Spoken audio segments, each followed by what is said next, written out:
Hola, hola. Hoy en Biología para Todos aprenderemos la importancia de los ecosistemas y las relaciones que se establecen en ellos. Como vimos en vídeos anteriores, los organismos que viven en un ecosistema se van a relacionar con el ecosistema y entre ellos. En este vídeo vamos a ver cómo son esas relaciones. Comenzaremos viendo las relaciones que se establecen entre los organismos y el ecosistema. Recuerda que en el ecosistema va a haber unas características de luz, agua, temperatura que van a afectar a los seres vivos. Y esto es lo que vamos a tener que estudiar. Fíjate, por ejemplo, en esta mariposa de aquí. En esta gráfica ves a una población de mariposas y cómo varía el número de individuos de esa población si tenemos en cuenta la temperatura que hay en el lugar. Este grupo de mariposas puede vivir con 20 grados, con 25, incluso con 30. Pero desde luego no puede vivir ni a 15 grados o por debajo, ni a 35 grados o más.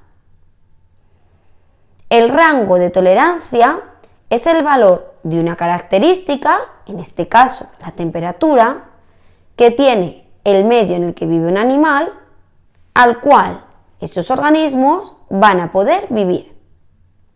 En este caso, el rango de tolerancia sería desde 20 grados centígrados hasta 30 grados centígrados. Y los límites de tolerancia son los valores de un factor abiótico del medio, como en este caso, que es la temperatura, que no deben ser sobrepasados para que la especie sobreviva. En este caso, esos límites de tolerancia serían 20 grados centígrados y 30 grados centígrados. Esos dos puntos. Además, date cuenta que en temperaturas cercanas a 20 grados centígrados y a 30 grados centígrados hay muy poquitas mariposas de esa población capaces de sobrevivir. Pero que en esta zona central, a unos 25 grados centígrados, hay muchas mariposas en la población. Ese valor del factor abiótico del medio, ese que es perfecto para la supervivencia de los organismos, se llama zona o valor óptimo. Fíjate que en esta gráfica solo viene un factor abiótico del medio, la temperatura. Pero a estas mariposas, desde luego, también las va a afectar la humedad o la cantidad de nutrientes que encuentre. Para cada factor que queramos estudiar, tendríamos que obtener o que sacar una gráfica diferente. Y de todas esas gráficas que tengamos, el factor que más afecte a la población se le llamará factor limitante, porque será el que limite el crecimiento de la población. Para continuar con las relaciones que se establecen en un ecosistema, vamos a ver las relaciones que hay entre organismos de la misma especie. A estas relaciones se las llama relaciones intraespecíficas. Estas relaciones pueden ser positivas o de cooperación entre animales de la misma población. Esto quiere decir que se benefician ambos y que su finalidad suele ser de protección o búsqueda de alimento, o por el contrario, pueden ser relaciones negativas, en las que al menos uno de los organismos sale perjudicado y se suelen dar cuando ambos individuos necesitan el mismo recurso y compiten por él. Si tenemos en cuenta la relación entre los organismos que forman un grupo de la misma especie, las relaciones pueden ser familiares, coloniales, gregarias y estatales. Las familiares se dan entre los padres y sus crías, con la finalidad de proteger y reproducirse, como ocurre en los leones. Las coloniales se producen entre individuos que viven en uniones muy estrechas, tanto que llegan a aparecer un único organismo, como ocurre con los corales, que sí, son más de un organismo. Las gregarias son uniones de muchos individuos de la misma especie por cortos periodos de tiempo, normalmente para reproducirse o para migrar, como hacen algunas aves. Y las estatales son aquellas en las que la relación entre los organismos es jerárquica, como ocurre con las hormigas o las abejas. El tercer tipo de relaciones que vamos a ver son las interespecíficas. Estas se establecen entre organismos de diferentes especies y podemos dividirlas en tres grupos, en las que ambos organismos se benefician, en las que al menos uno de los dos organismos sale perjudicado y en las que un organismo sale beneficiado y el otro le da igual la relación. En las primeras ya he dicho que una de las dos especies va a salir perjudicada. Estas pueden ser de competencia si los dos individuos utilizan el mismo recurso, como por ejemplo la luz, es decir, dos árboles que quieren llegar a la luz. Uno llegará y el otro probablemente acabe muriendo. Otra relación de estas es la depredación, y esto es cuando una especie se alimenta de otra. Por último, de estas relaciones perjudiciales vamos a ver el parasitismo. Ocurre cuando una especie, el parásito, vive gracias a la otra especie, que es el hospedador. El hospedador acaba enfermando, incluso en algunos casos puede llegar a morir. Un ejemplo claro son los piojos en los humanos. El segundo tipo de relaciones interespecíficas de las que os he hablado son en las que ambos individuos salen beneficiados, como ocurre en el caso del mutualismo.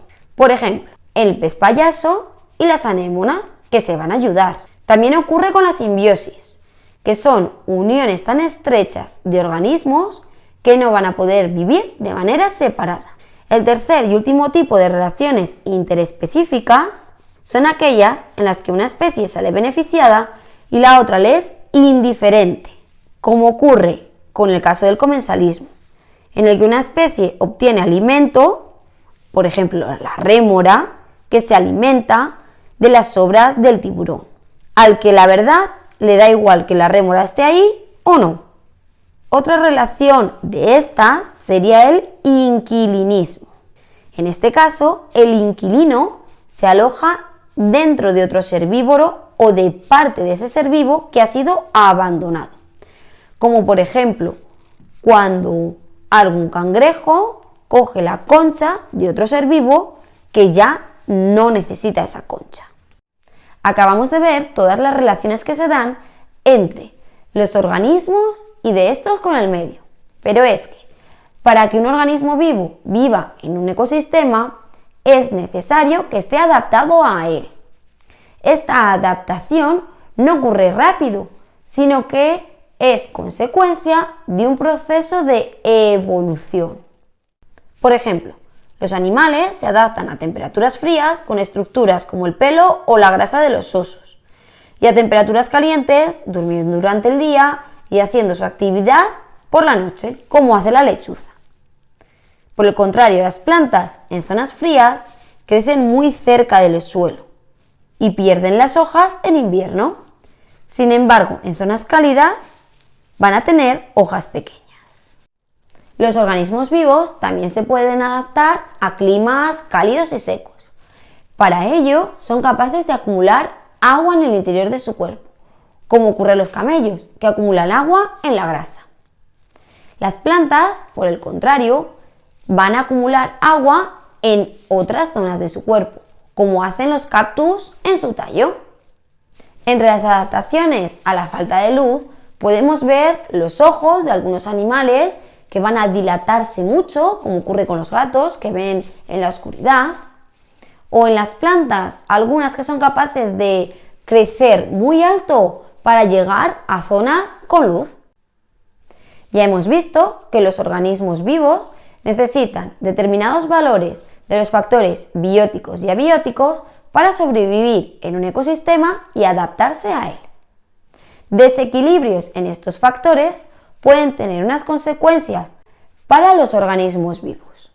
Estos desequilibrios pueden producirse de manera natural por volcanes, terremotos o seísmos, pero también pueden producirse debido a la mano humana, por problemas que nosotros causemos de deforestación o de sobreexplotación.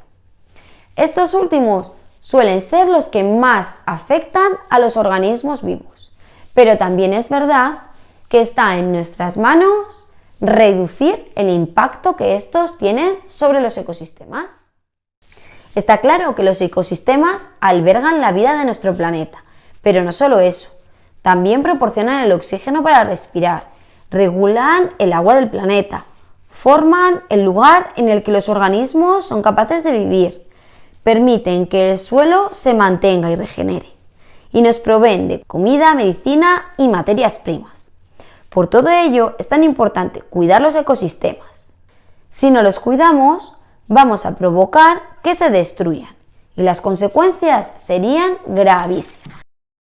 Sin árboles, la cantidad de oxígeno disminuiría y la de dióxido de carbono aumentaría un montón, porque recuerda que los árboles son quien lo utilizan. Y además, el dióxido de carbono es tóxico para nosotros. El clima de la Tierra sería cada vez más extremo y los grandes problemas como sequías e inundaciones serían mucho más frecuentes. Si no cuidamos los ecosistemas, muchos organismos se quedarían sin lugar donde vivir, así que se extinguirían. Además, aumentarían las guerras por el agua y por el suelo, puesto que no tendríamos los humanos donde vivir o donde cultivar. Así que piénsatelo y ayuda a conservar y cuidar los ecosistemas. Lo puedes hacer desde tu casa, reduciendo el consumo de cosas que no sean necesarias, reutilizando otras que puedas dar una segunda vida o reciclando las que ya no puedas volver a utilizar. Si te ha gustado, suscríbete, dale a la campanita y nos vemos en la próxima.